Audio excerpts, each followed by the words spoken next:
ज्ञान की गंगा बहाते चलो, ज्ञान की गंगा बहाते चलो। राम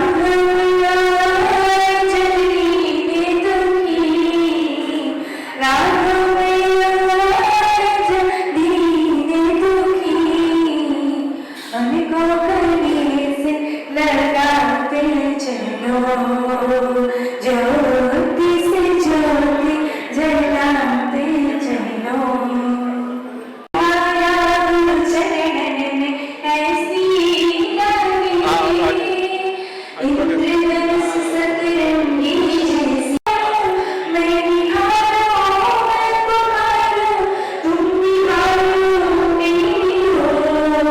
मैंने गुरु के चरण पखारे धन्यवाद के हमारे, मैंने धन्यवाद के हमारे सौभाग्य हमारे।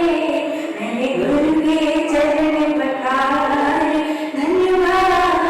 जन्नत में दुख भेंट लो, जन्नत में दुख भेंट लो, जन्नत में दुख भेंट लो, जन्नत में दुख भेंट लो।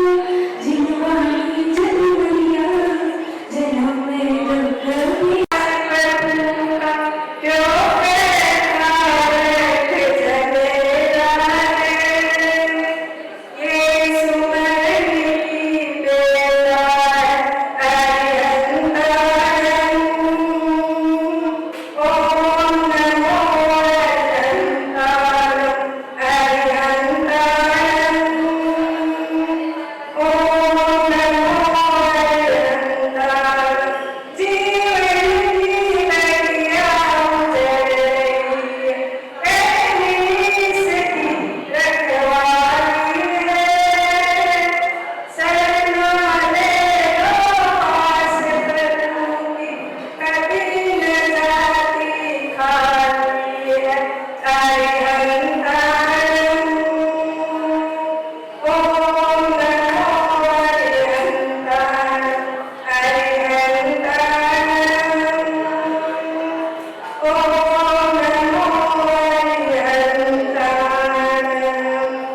जय प्रभु शक्ति महाराज। रविदो गड्डनाडं परमपादं जडन्ति सोत्थेन, मोक्षामि गयनं साधं साम्राज्यवादं नीरम्। नमो हरिहंतारं नमो सिद्धारं नमो आदित्यारं, नमो जायानं नमो लोहि सौरसापूर्णम्।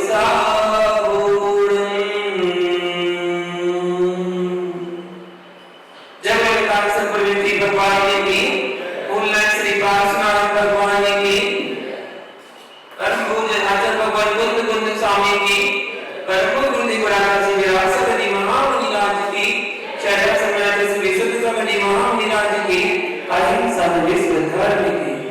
बोले परम पूज्य उपाध्याय श्री भक्त प्रसाद जी महामुनिराज की, बोले उपाध्याय शरण की जयकारा गुरुदेवा, जयकारा गुरुदेवा, जयकारा गुरुदेवा। महानुभाव आचार्य भगवान कुंद स्वामी अपने छोटे से ग्रंथ में बहुत आगम का भंडार भर के सभी साधक गणों को उन्होंने दिया।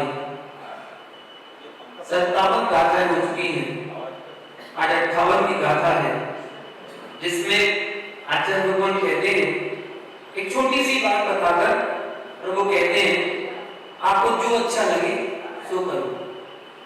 मेरा काम बताना है, मैं आपको बता सकता हूँ, फिर आपको जो करना हो सो करना।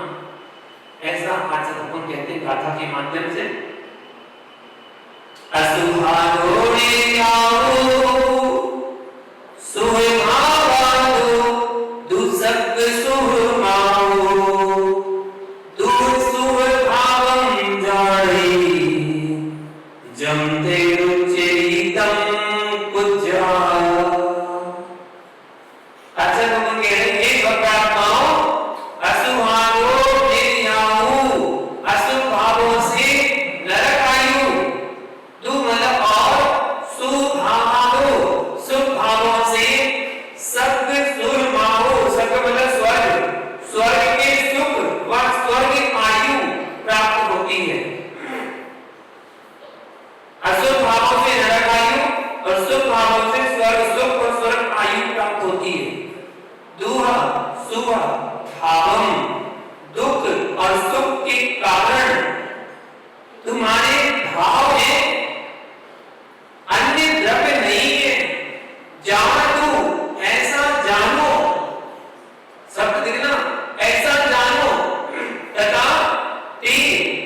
तुम्हें जब रुचेगी सो जो रुचि तम कुछ सो तुम करो।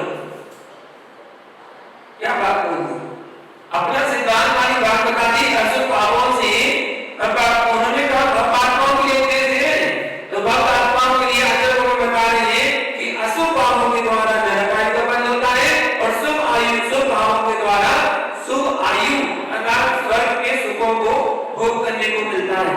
यह भी सत्य है कि सुख दुख के कारण मात्र केवल हमारे भाव हैं, अन्य कोई द्रव्य नहीं है। ज्ञानी पुरुष को ऐसा जानना चाहिए और फिर लास्ट में उन्होंने कह दिया जैसा तुम्हें रुचि सो आप करो। अशुभ भाव करने में अच्छा लग रहा है आपको तो अशुभ भाव करो, और शुभ भाव करने में अच्छा लग रहा है तो शुभ भाव करो। सब कुछ भावों पर निर्भर है। वस्तु कर्म बंद नहीं कराती है, वस्तु के प्रति भाव कर्म बंद कराती है। हमारे भाव कैसे हैं वो देखिएगा, वस्तु के प्रति हमारे भाव जैसे होते हैं वो कर्म बंद कराते हैं। अगर राग के भाव है तो कर्म बंद कराएंगे, द्वेष के भाव है तो कर्म बंद कराएंगे, और वस्तु स्वभाव में भाव है तो कोई कर्म का बंद नहीं है। उनको आचार्य ने समय साथ में कहा है रक्तो बंध अधिकम, राग बंद करने का कारण है, राग बंद कराएगा। जैसे उदाहरण कई बार मैं दे चुका हूं आपको, ये एक बोला क्या है पहले अच्छा है बुरा है, कैसा है? जहां आपने कहा अच्छा है राग हो गया, जहां आपने कहा बुरा है द्वेष हो गया। अच्छा कहा तो कर्म का बंध हो गया, बुरा कहा तो कर्म का बंध हो गया। फिर कर्म से कैसे बचे? ये क्या है? पेन है, बस पेन का काम लिखना होता है, पेन है। अच्छा बुरा क्या? अच्छा बुरा क्या है? जहां अच्छे बुरे के भाव आए वही कर्म बंध का कारण बन जाता है।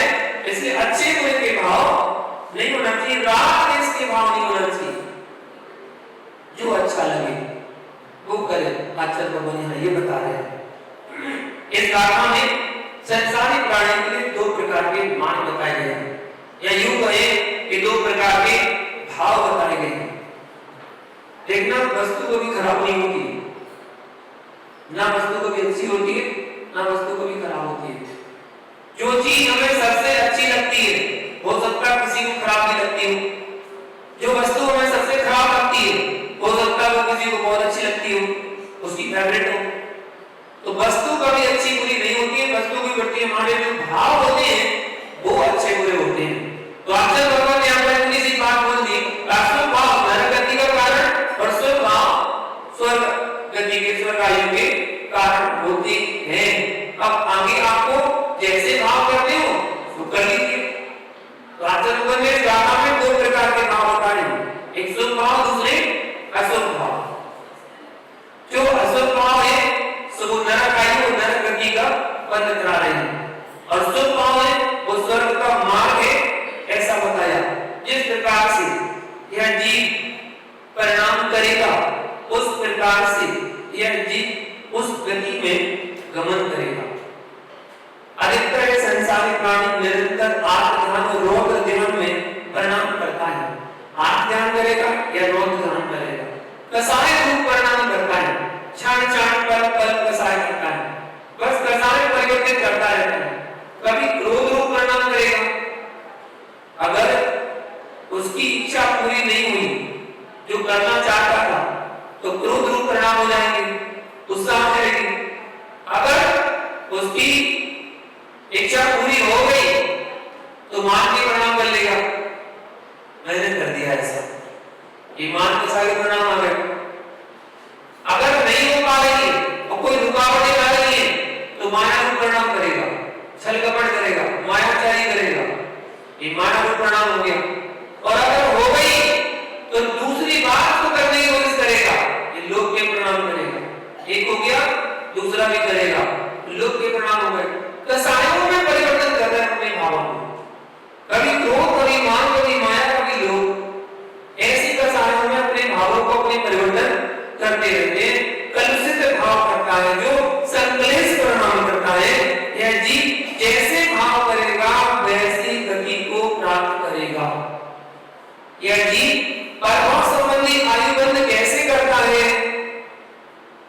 समझें, चैन सिद्धांत से परिचित हो।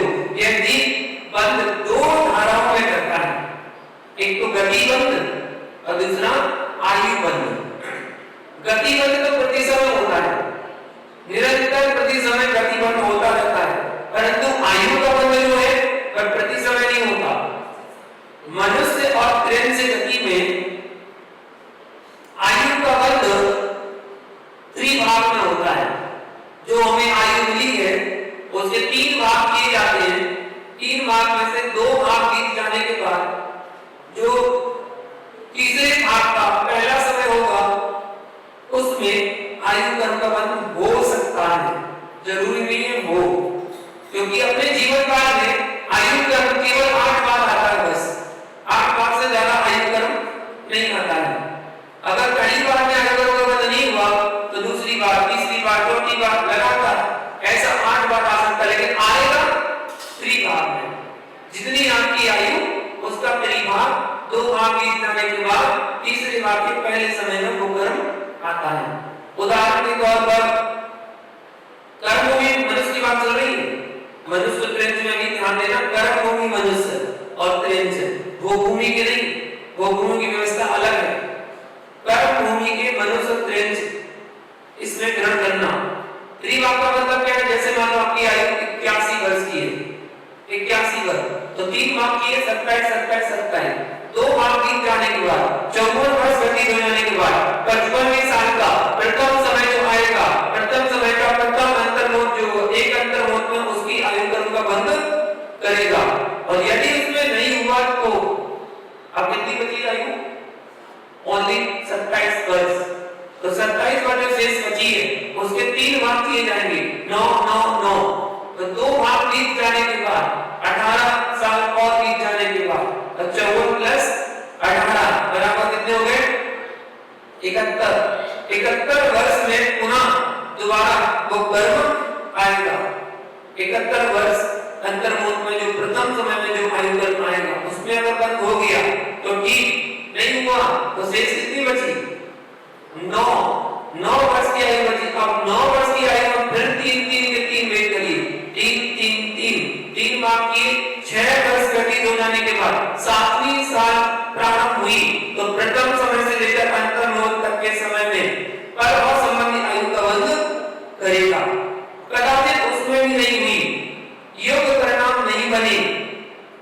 योग परिणाम होना चाहिए, ना तीव्र संक्लेशित ना तीव्र निम्न, मध्यम परिणाम होना चाहिए आयु कर्म को बंद करने के लिए। जो शेष अब 6 वर्ष बीत जाने के बाद कितने हो गए? 78 वर्ष। 78 वर्ष की उम्र में फिर आयु कर्म आएगा, बंद नहीं हुआ तो फिर आयु कर्म लौट जाएगा। कितने हो गए? अब बचे 3 वर्ष, तो 3 वर्ष में फिर 3 भाग किए तो 2 भाग बीत जाने के बाद अब कितने में आएगा? 80 वर्ष की आयु में फिर पुनः वो कर्म आयु कर्म आएगा। और 80 वर्ष में अगर बंद नहीं हो पाया तो फिर 3 भाग होंगे, तो 80 वर्ष 8 महीने, 4 महीने हुए 8 महीने, उसमें फिर आयु कर्म आएगा। और आयु कर्म अगर उस समय नहीं बना तो फिर आयु कर्म लौट जाएगा। ऐसा फिर उसके बाद कितने बचे? 4 महीने, 4 महीने के 120 दिन, 120 दिन में 3 भाग किए 40, 40, 40, तो 80 दिन, 80 दिन मतलब 2 महीने 20 दिन, तो 80 वर्ष 2 महीने 20 दिन, ऐसे ना। इसके बाद ये कर्म बंधन उसका कर्म में आएगा। लगातार 8 बार ऐसा हो सकता है। अगर 8 बार में भी आयु कर्म नहीं बना तो मात्र अंतर्मोद की जो आयु शेष रहती है उसमें तो आपके जैसे भी परिणाम हो, जैसे भी स्थिति हो, आपके आयु कर्म का बंध नियम से हो जाएगा। इसलिए इतनी बड़ी व्याख्या को ना जानकर हमारे बुजुर्गों ने एक छोटी सी बात बना दी, हमारे विद्वानों ने, हमारे आचार्यों ने क्या बात बोल दी? अंत भला तो सब भला। क्या पता जीवन भर तुम्हारी आयु कर्म का बंध नहीं हुआ, बार बार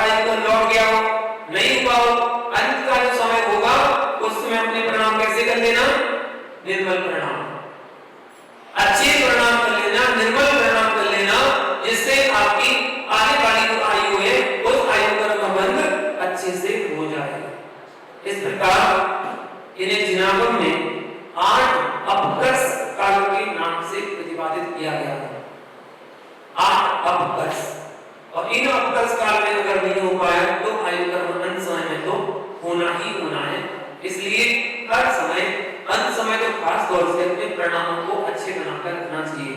लेकिन क्या करें, जिसकी खोटी आयु का बंध हो जाता है उसकी अंत समय में ऐसे परिणाम बिगड़ते हैं कि उसे कोई दिखता नहीं है। उसे केवल अपना परिवार, कुटुंब, धन दौलत, रुपया, पैसा, संपत्ति, घर, मकान, गाड़ी, घोड़े सब यही दिखता है उसको। उसे लगता है कि यही सब कुछ है, ये सब मुझसे छूट रहा है, ये चला जाएगा, कैसे होगा, वो उसी में आसक्ति पूर्वक मान करता है। वो बताया था मैंने, एक सेठ के 4 बेटे, एक बेटे से मां से पूछा पत्नी से कि बड़ा बेटा कहां है? बोले दाया पैर दबा रहा है। बोले दूसरे नंबर का? बोले बायां पैर दबा रहा है। बोले तीसरे नंबर का? बोले दायां हाथ दबा रहा है। बोले अरे चौथा बेटा कहां है? बोले बायां हाथ दबा रहा है। बोले कमला तो उठ के बैठ गया। बोले कमला तो चारों के चारों यहां हो, दुकान पर बोल रहा होगा, जबकि मर रहा है, अंतिम सांसें चल रही हैं, तब भी उसे दुकान नहीं पड़ी है कि दुकान कौन खोल रहा है। ऐसे आसक्ति प्राणी पता नहीं कौन सी खोटी गति में जाएंगे। अपनी गति का निर्धारण आप ही करते हैं और आपके परिणामों पर निर्भर करता है। परिणामों पर चिंतन कर लिया करो, आपके परिणाम कैसे हो रहे हैं, तो निश्चित कैसी आयु का बंध, गति का बंध आपने कर लिया है। किसी दूसरे से पूछने मत जाया करो कि हम कहां जाएंगे मरकर। आपको बताओ ना कहां जाएंगे। जीवन भर आपने तो किया जो किया है, पुण्य की क्रियाएं की है, पाप की क्रियाएं की है, कैसे भाव बनाए हैं, आप अपना निर्णय खुद कर लो। किसी से पूछने जाने की आवश्यकता नहीं है। अपने भावों को सुधारो, अपने परिणामों को निर्मल करो और कुछ नहीं। जैसे किसी मनुष्य ने पहले देवगति का बंध कर लिया और बाद में नरक आयु का बंध कर लिया, जिज्ञासा की जा रही है उसी में ही जिज्ञासा कि पहले देवगति का बंध किया और बाद में नरक आयु का बंध कर लिया, उस जीव की अवस्था क्या होगी? यहां पर जिनागम में प्रधानता आयु बंध की है, गति बंध की नहीं है। विशेषता यह है कि गति का बंध अनेक बार हो सकता है, लेकिन आयु बंध एक बार ही होता है। दूसरी विशेषता यह है कि आयु बंध में त्रिभाग का नियम है, परंतु गति बंध में ऐसा कोई नियम नहीं है। अतः कहने का मतलब यह है कि किसी भी गति का बंध करो, जिसे देव गति का बंध किया परंतु आयु नरक गति की पाती है, तो आयु के अनुसार गति का परिवर्तन हो जाएगा, परंतु गति के अनुसार आयु में परिवर्तन हो नहीं होगा, ऐसा सिद्धांत बताया गया है। प्रत्येक समय 7 कर्मों का बंध निरंतर चल रहा है। अभी आप बैठे हैं, 7 कर्मों का बंध तो प्रत्येक समय हो रहा है। प्रत्येक समय आप कर्म बंद कर रहे हैं। अब किन भावों में कर रहे हैं वो आप बंधन पर हैं। शुभ रूप में कर रहे हैं या अशुभ रूप में कर रहे हैं वो आप जाने। आप शुभ रूप में कर्मों का बंध कर सकते हैं। इस पर निर्भर करता है आपके भावों पर। भावों की बात चल रही है, आपके भावों पर निर्भर करता है कि आप अशुद्ध क्षेत्र में शुभ बंद कर सकते हैं और शुभ क्षेत्र में अशुभ बंद कर सकते हैं। फिर इसमें जिज्ञासा आती है, भुज्यमान आयु और वर्तमान आयु ये क्या है? भुज्यमान आयु का मतलब यह है जो वर्तमान आयु है, जो आप भोग रहे हैं वो कहलाती भुज्यमान आयु, जिसके लिए यदि अभी वर्तमान में भोग रहा है वह बुद्धिमान, और जो परभव संबंधी आयु का बंध करेगा या कर चुका है वो कहलाती है वर्तमान आयु। जिनागम में आचार्य द्वारा ऐसा वर्णन किया है। पुनः एक संख्या आती है, जिज्ञासा, क्या एक जीव 2 आयु का स्वामी हो सकता है? स्वामी हो सकता है। तो फिर जिज्ञासा बोले भाई कैसे? तो समाधान करके आचार्य लोग कहते हैं इस प्रकार एक जीव 2 आयु का स्वामी हो सकता है। और कौन सी? एक भुज्यमान आयु और दूसरी वर्तमान आयु। 2 आयु का स्वामी हो सकता है, जो भोग रहा है वो और जो आगे भोगेगा, भविष्य की जो बात रही है वो। तो 2 आयु का स्वामी ऐसे हो सकता है। एक तो आयु का स्वामी है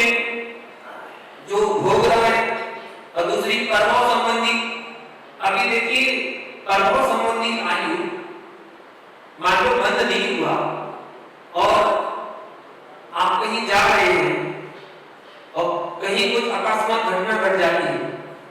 अभी आयु आपकी बहुत शेष थी, बहुत शेष थी, और अचानक घटना घट जाती है, तो जो आयु तक शेष थी उसका क्या होगा?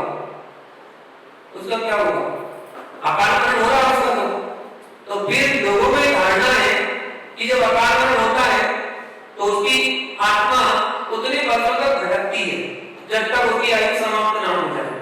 तो ऐसा जैन सिद्धांत में नहीं है, ऐसा नहीं है।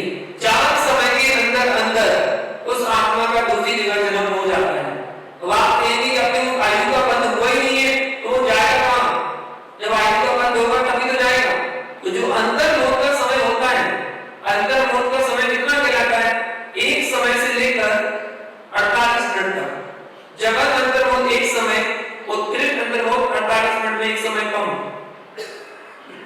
इस बीच में उसकी आयु का बंद हो जाता है। आप कहते हैं ऑन द स्पॉट वहीं पर खत्म हो गया, एक्सीडेंट हुआ ऑन द स्पॉट वहीं पर खत्म हो गया, तब भी अंतर मौत में ही उसकी आयु कर्म के जो हिस्से थे, जो 40 साल 50 साल तक रहते थे, वो अंतर मौत के अंदर ही समाप्त हो गए। और अगली पर्याय का जो अगली आयु का जो बंध था वो भी उसने अंतर मौत में एक समय के अंदर आयु कर्म का बंद कर लिया। और जैसे ही मरण किया 4 समय के अंदर उसका जन्म भी हो। समय कोई बड़ा नहीं है, बहुत सूक्ष्म है। एक पलक झपकाने में असंख्यात समय लग जाते हैं। आपने एक पलक ऐसी की, असंख्यात समय लग गए, और असंख्यात समय में तो बहुत कुछ हो गया। आयु कर्म का जैसे कि समाप्त हो गया, मरण को प्राप्त भी हो गया, नवीन आयु का बंध भी हो गया, और साथ साथ नवीन आयु के बंध करने के बाद उसका मरण होने का आयु कर्म से समाप्त हो गए, मरण हो गया, नवीन आयु का बंध हो गया, सब कुछ कर लिया उसने अंतर मौत में। और वो अंतर मौत में जाकर दूसरी जगह जन्म भी दे देता है। और उत्तरी जो अंतर मौत है उसके बीच में तो उसका वहां पर जन्म होके युवा अवस्था को प्राप्त कर सकता है। मान लो संकलेश प्रणाम के कारण उसका मरण हुआ और उसने देवगति का बंध बांध लिया, संकलेश प्रणाम ने देवगति का बंध बांध दिया, तो निश्चित खोटा देव बनेगा, देव दुर्गति का कारण बनेगा। देव में भी दो प्रकार होगी, सुगति और दुर्गति। तो देव दुर्गति बन जाएगा, अर्थात भवनवासी का देव बन जाएगा, वेदों में देव बन जाएगा, या ज्योतिष में देव बन जाएगा। ऐसे देव बन जाएंगे मिथ्या दृष्टि देव। तो ये सब उसके भावों पर निर्भर करता है। हमारे जैसे भाव, जैसी मति, वैसी गति, सब कुछ अपने भावों पर निर्भर करता है। और भाव तो क्षण क्षण पल ऐसे बदलते हैं। एक क्षण ऐसा आता है जिसके लिए हम अपनी जान देने को तैयार हो जाए। एक क्षण ऐसा आता है किसी पर इतना राग होता है अपनी जान देने को तैयार हो जाए। लेकिन इस क्षण एक क्षण ऐसा ही आता है, एक क्षण ऐसा आता है कि किसी की जान देने को तैयार हो जाए। किसी के लिए जान देने तैयार हो सकते हैं तो किसी के लिए जान लेने को तैयार भी हो सकते हैं। एक क्षण की बात, एक समय में ऐसे भावों में परिवर्तन होता है। कहते हैं भावों की पगडंडी में सरपट दौड़ा करता मन, भावों की पगडंडी में सरपट दौड़ा करता मन, भावों ही भावों में कर्म संजोता है ये मन, भावों ही भावों में कर्म बांधता है ये मन,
सीधा हुआ यहाँ से, बस उसके परिणाम गिर गए। अब उसके परिणाम गिरे तो उसको भी गुस्सा आ गया, और गुस्सा आ गया तो उसने भी कुछ बोला, तो उसके परिणाम गिर गए। वो जो दर्शन करने आया उसके परिणाम गिर गए, और उसकी भी बुद्धि खराब हुई तो उसके परिणाम निकृष्ट हो गए, उसको भी अशुभ गति का, अशुभ भावों का बंद हो गया। और फिर तुरंत एक क्षण में उसे अपना बोध हुआ कि नहीं ठीक है, मुझे ऐसा कर लेना चाहिए। तुरंत उन्होंने अपने भाव बदले और वो स्थिर हुए, तो सामने वाले के परिणाम भी स्थिर हुए। एक समय पर भी परिवर्तन होता है भावों में, एक समय में भाव सब कुछ कर सकते हैं, इसलिए पल पल क्षण क्षण अपने भावों को संभाल कर रखना चाहिए। किसी की वजह से आपके भाव संतुलित ना हो, और आप उसको भी ध्यान रखना चाहिए कि मेरी वजह से किसी के भाव संतुलित ना हो। विशेष तौर पर जब सभी लोगों की एकाग्रता टिकी हुई हो, सभी लोग एकाग्रता से चिन्माणी का रसपान मुनिराज के मुख से कर रहे हो, तो आपके द्वारा किसी के भावों में, किसी की दृष्टि में विघटन ना आए। इसलिए अगर दर्शन करने की भावना भी है तो दूर से दर्शन कर लो। किसी की दृष्टि के सामने से अगर आप निकले और उसकी एक क्षण की दृष्टि जो है आपने बाधा पहुंचा दी, इतने में तो आपने कर्म का बंध बंद लिया, दर्शनावरणी कर्म का बंद। जो दर्शन एकाग्रता से किए जा रहे थे आपने उसमें विघ्न पैदा कर दिया। ऐसे भावों का खेल होता है एक क्षण की। आप देखिए एक मुनिराज चौराहे पर साधना कर रहे थे, कहां पर? चौराहे पर खड़े साधना कर रहे थे, बिल्कुल ध्यान में तल्लीन थे। दो श्रावक नगर के निकले और नगर के श्रावक आपस में चर्चा कर रहे थे, और भाई खड़े होकर चर्चा करने लगे, देखो ये हमारे नगर के राजा थे, और जब तक ये राजा थे ना नगर का कोई आंख उठा के देख नहीं सकता था, और ये तो बन गए मुनि, ये तो अपनी साधना में तल्लीन है, इनका बेटा राजा बन गया और पूरे राज्य पर संकट आ पड़ा है, चारों तरफ से दुश्मन राजाओं ने घेर रखा है, कभी भी आक्रमण करके कब्जा कर लेंगे। तो देखो तो कैसे परिणाम हो। ये शब्द कान में पड़ गए मुनिराज के, उन मुनिराज के कान में ये शब्द पड़ गए, और ऐसे भाव हुए हमारे राज्य पर ऐसा आक्रमण किया, अगर मैं होता तो सबको मार लेता। ऐसे परिणाम, ऐसे खोटे परिणाम तो मुनिराज ने कर लिए। वो तो अपनी चर्चा करके निकल गए, पहुंचे राजा महावीर भगवान के समोसन में, प्रश्न हो गया कि वो रास्ते में मुनिराज मिले थे, उनके कितने भाव शेष हैं और कौन सी गति में जाएंगे, उनका ध्यान तो बड़ा तल्लीन है, कौन सी गति में जाएंगे। तो श्रेणी से कहा, श्रेणी जाओ, उनको संभाल लो, वरना नरक गति में जाएंगे। अगर तुमने संभाला नहीं तो उनके परिणाम गिर जाएंगे। श्रेणी गए आपने उसी स्थान पर, उन्होंने मानो जोर से क्या बोला, परिणाम तो चली गई, चक्रव्यूह की रचना चल रही थी। कहां? मस्तक में चक्रव्यूह की रचना चल रही थी, कैसे चक्रव्यूह बनाऊंगा, कैसे वहां पर औरों को फंसाऊंगा, वहां पर लोगों को मार के और अपना राज्य विजय प्राप्त करूंगा, चक्रव्यूह की रचना चल रही थी। इतने में राजा श्रेणी पहुंचते हैं, कहते हैं हे स्वामी नमोस्तु नमोस्तु नमोस्तु। जोर से बोला, अच्छे जोर से बोल दो कभी जब कोई परिणाम खराब हो। हे स्वामी नमोस्तु नमोस्तु जैसे बोला, मुनिराज का हाथ अपनी पिछी पर पड़ गया। जैसे पिछी पड़ा, ओह मैं कहां कैसे प्रणाम, कैसे भाव बना था, मैं तो सबको छोड़ चुका हूं, ऐसे प्रणाम कैसे बना सकता हूं मैं। और तुरंत उनके भाव बदले और ऐसे तल्लीन हुए, उनको केवल ज्ञान की प्राप्ति हो गई। इसकी प्राप्ति केवल ज्ञान की प्राप्ति हो गई। गांव एक समय पहले नरक जाने की तैयारी कर रहे थे, तो गांव एक समय बाद केवल ज्ञान की प्राप्ति हो गई। कितना भावों पर निर्भर करता है, इसलिए अपने भावों को संभाल कर रखना, क्योंकि वो आयु कर्म बनाने वाले हैं। छोटी आयु का बंध ना हो जाए, अच्छी आयु का बंध हो। आपके कर्म अच्छे हैं तो आपके निश्चित आयु कर्म का बंध अच्छा ही होगा। जिज्ञासा की गई, भोग भूमियां स्वर्ग और नरक के जीवों की आयु बंध की क्या व्यवस्था है? भोग भूमियां स्वर्ग और नरक, यहाँ की आयु क्या व्यवस्था, क्योंकि मनुष्य पृथ्वी तो बता दी है, त्रिभाग में होती है, इनकी व्यवस्था क्या है? सबकी अलग अलग है। भोग भूमियां स्वर्ग और नरक के जीवों की आयु 6 महीने शेष रहने पर आयु का बंध होता है। नरक में भी 6 महीने का है, स्वर्गों में भी 6 महीने का है, और भोग भूमियां के जीवों में भी 6 का बंध होता है। देवनागरिकों में 6 आयु शेष रही, उसमें भी उनका आयु का बंध त्रिभाग में होगा, उसमें भी त्रिभाग में होगा। और भोग भूमिया जिनके जब 9 माह शेष रह जाते हैं तब उनकी आयु का बंध होता है, वो भी त्रिभाग में। स्वर्ग में देवों की आयु जब 6 माह की शेष रह जाती है तब उनके गले में एक मंदार नाम की माला होती है, वो मुरझा जाती है, जिससे देव समझ जाते हैं कि हमारी आयु बस केवल अब 6 महीने की शेष रह गई है।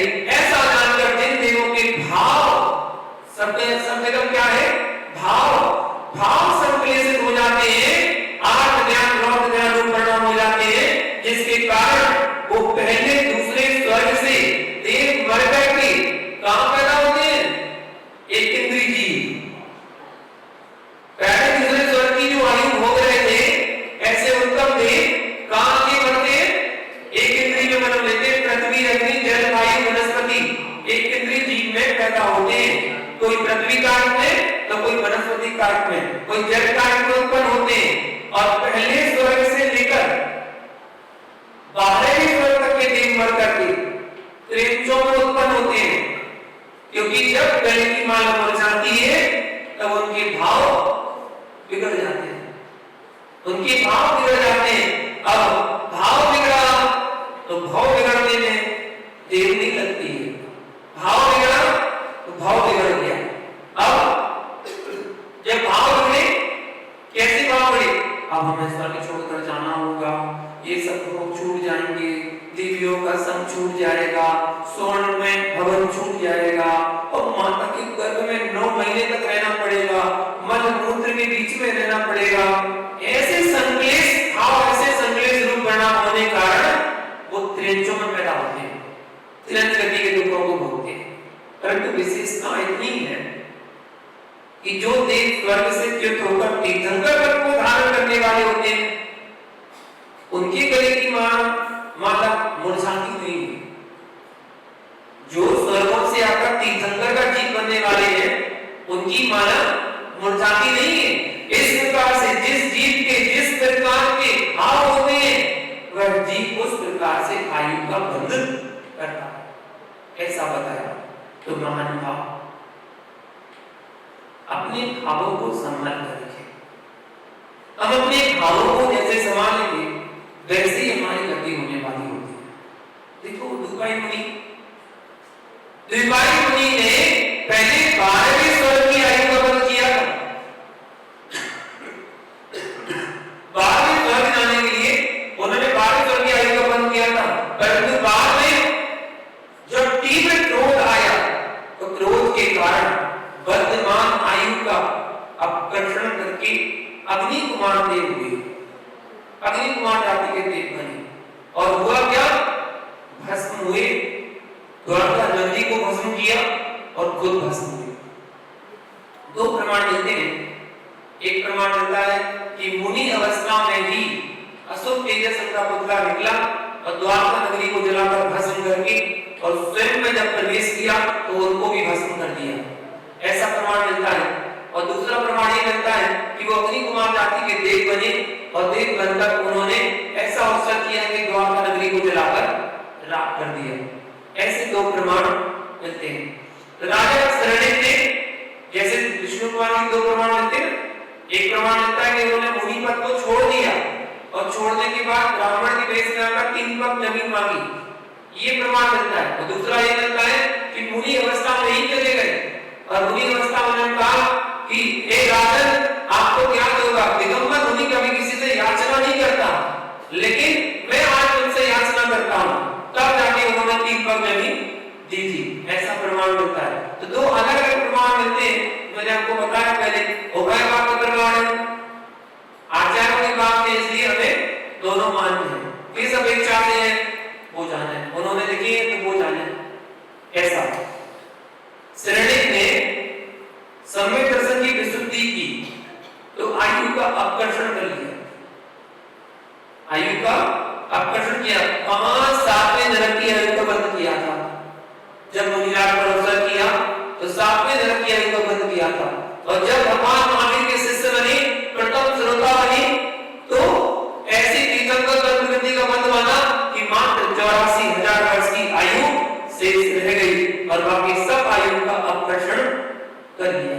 किससे? भावों से, अपने भावों से। उनके भाव ऐसे थे कि भावों से सब कुछ किया। ये है संसार में संसारिक प्राणी की अवस्था, भावों का खेल तमाशा, परिणामों का परिणमन। इसलिए आचरण कहते हैं आत्मन श्रावक जनों को शुद्ध भाव का अवलंबन लेना चाहिए और मुनि जनों को शुद्ध भावों का अवलंबन लेना चाहिए, क्योंकि सुख दुख के कारण पर द्रव्य नहीं है, न पर द्रव्य में सुख देते हैं, न पर द्रव्य में दुख देते हैं। न बेटा बहू हमें सुख देता है, न बेटा बहू हमें दुख देता है। कोई हमें सुख दुख देने वाला नहीं है, ना सुख दे सकता है ना दुख दे सकता है। जिनसे मुझे राग है उन्हें हमें सुख का महसूस अनुभव होता है, और जिनसे हमें द्वेष है उनसे हमें दुख का अनुभव होता है। जिनसे राग है अगर वो गाली भी दे दे तो अच्छा लग रहा है, सुख लग रहा है, और जिनसे हमें द्वेष है अगर वो हमसे अच्छी प्यार की बात भी कर ले तो भी लड़ने को तैयार है, क्योंकि उसे द्वेष है। ऐसा ही होता है। आपका पोता आपको मुट्ठी मार रहा है, गोदी में लिए हो, और वो आपको पीठ में मिट्टी मार रहा है, खूब पीट रहा है, आपके बॉल नोच रहा है, और आप कह रहे हैं कितना अच्छा लग रहा है। वो आपको मार रहा है और आपको अच्छा लग रहा है, आपके बाल खींच रहा है, अच्छा लग रहा है। और जब वो पूर्व पर्याय में तुम्हारा दुश्मन था और उसने केवल गाली दी थी तो तुमने उसको मार दिया। पूर्व पर्याय में वही जी उसने केवल गाली दी, आपने उसको मार दिया और समाप्ति कर दिया। अब वो तुम्हारा बेटा और पोता बन के आया है और तुमसे बदला ले रहा है, और तुम खुश हो जाओगे। क्या चल रहा है कि उससे पहले द्वेष था और अब क्या है? राग है। तो राग है तो कोई गाली भी दे दे तो प्यारा लगता है, मुझे बहुत अच्छा है, और द्वेष है तो कोई उंगली नहीं उठा सकता है। भैया सुख दुख देने के लिए कोई दूसरा बाधित नहीं है, ना दूसरा तुम्हें सुख दे सकता है ना तुम्हें दुख दे सकता है। सुख दुख देने वाला हमारे आत्मा के परिणाम है, क्योंकि जो प्राणी पर में सुख और दुख मानता है वह अज्ञानी है। ऐसा आचार्य भगवान कुंद स्वामी ने समय सार की गाथा नंबर 253 में कहा है, जो अपना धूमंडली दुखी सुई दे करेंगे सत्यति सो मूरो अण्णानी नानी कितो दुबेली दो। दूसरे जीवों को मैं सुखी तथा दुखी करता हूं, दूसरे जीव मुझे सुखी दुखी करते हैं, इस प्रकार जो मानता है वह मूढ़ है, अज्ञानी है, मूर्ख है, और जो इससे विपरीत है वो ज्ञानी है। कोई आपको दुखी कर नहीं सकता। आप लोग मुझे दुखी कर सकते हो? आप लोग इतने लोग बैठे हो, आप लोग सारे लोग मिल जाओ और मिलकर मुझे दुखी करना चाहो, कर सकते हो? नहीं। इतनी हिम्मत कर लो, आप गाली भी दे दो, पत्थर भी मार दो, कुछ ही बोल दो, बुरा वाला बोल दो, कुछ भी कर दो, आप मुझे दुखी नहीं कर सकते। दुखी होना किस पर? जब मैं अपने आप को दुखी मान ही नहीं रहा हूं, करते रहो जो बोल रहा है। हाथी निकल रहा है, कुत्ते क्या करेंगे? क्या करते कुत्ते? भौंकते हैं, भौंक लो। हाथी तो बस, अगर हाथी कुत्तों के पीछे भागने लग गया हो गया काम उसका। तो हाथी कभी कुत्तों के पीछे नहीं भागता, हाथी तो अपनी मस्त चाल में चलता है, बढ़िया आराम से। एक क्या 10 कुत्ते भी आ जाए ना, भौंकते रहो, कोई फर्क नहीं पड़ता हाथी को, वो मस्त चलता है। कोई किसी को दुखी कर ही नहीं सकता, कोई किसी को दुखी नहीं कर सकता। आप मुझे सुखी भी नहीं कर सकते। आप इतनी कुछ कर लो अच्छा, लेकिन सुखी नहीं कर पाओगे, क्योंकि सुख दुख के जो भाव परिणाम है वो तो मुझे स्वयं करना है। जब मैं उसको सुखी मान ही नहीं रहा, आप 56 प्रकार के व्यंजन बनाए आपने चौके में आहार देने के लिए, क्या करने के लिए? मुझे खुश करने के लिए। मुझे खुश करने के लिए आज हमारा चौका लगाए, हम अच्छे से अच्छा व्यंजन बनाएंगे, बढ़िया बढ़िया पकवान बनाएंगे, सब कुछ बनाएंगे। आपने बहुत कोशिश करी और सब प्रकार से सब लोगों को बुलाया, रिश्तेदारों को बुलाया, बढ़िया से बढ़िया पकवान बुलाए, सब कुछ बुलाए, और जैसे हम चौके में पहुंचे हमने कहा इशारा करना सही रास्ते पे आ गए, अब बताओ क्या करोगे? हम क्या करेंगे? हमने तो इतनी मेहनत करके बनाया था,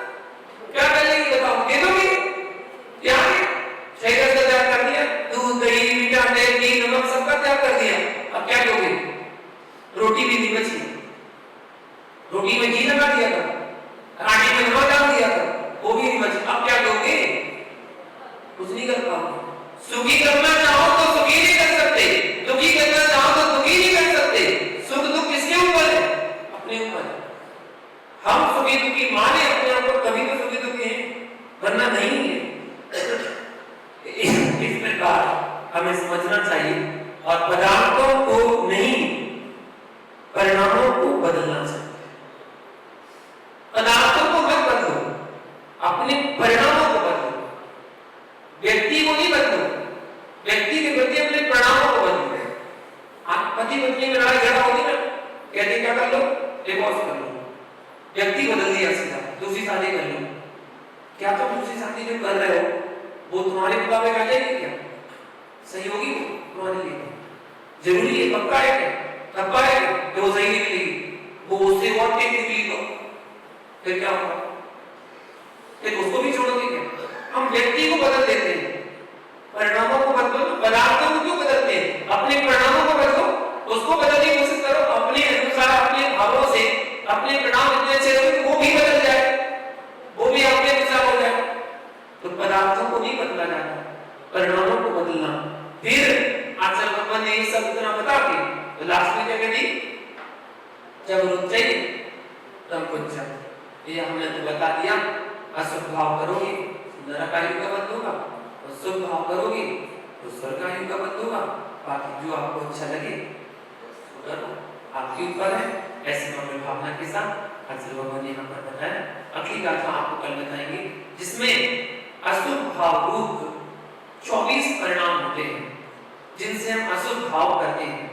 वो 24 भाव कौन से हैं उसकी व्याख्या कल करेंगे। आज के दिन जय गुरु पार्श्वनाथ भगवान की जावाणी के ज्ञान से सोचे लोकालो, सोवाणी मस्तक नमो सदा दे तुमो, हे जिनवाणी भारती तो जपो निद्रे, जो तेरी शरणावे सो पाए सुख चैन, देख जो अरिहंत को गुरु सेवा निरंतर, दया धर्म पालो सदा यही मोक्ष का पथ, धर्म कर संसार सो धर्म कर निर्वाण, धर्म पर साधे बिना नरक समान। सब लोग बैठकर सिरमाणी को नमस्कार करें। 9 बार बच्चा